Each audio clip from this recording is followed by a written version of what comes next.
Hi, this is Bobby with Tree Frog. Today we're going to do a quick demo on how to use the tension bar in our above ground anchoring system. So the first thing you're going to do is hold your tension bar in your right hand, and you're going to wrap the extra strap around one of the first established branches of the tree with your left hand.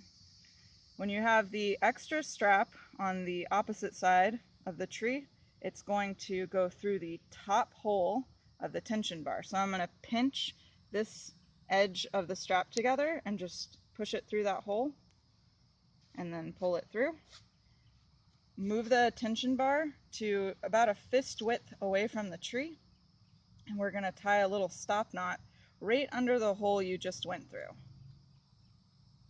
So I'm going to tie a little slip knot in this case as our stop knot.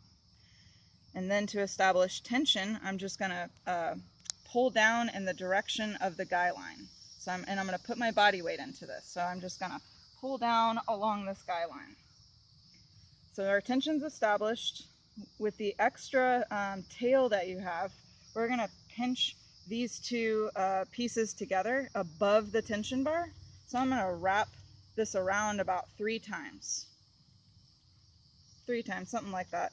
And then I'm going to pull out one of the pieces I just wrapped it around, one of these pieces here, and I'm going to thread it right back through like this and just pull down, and that'll lock it into place for you. And all done.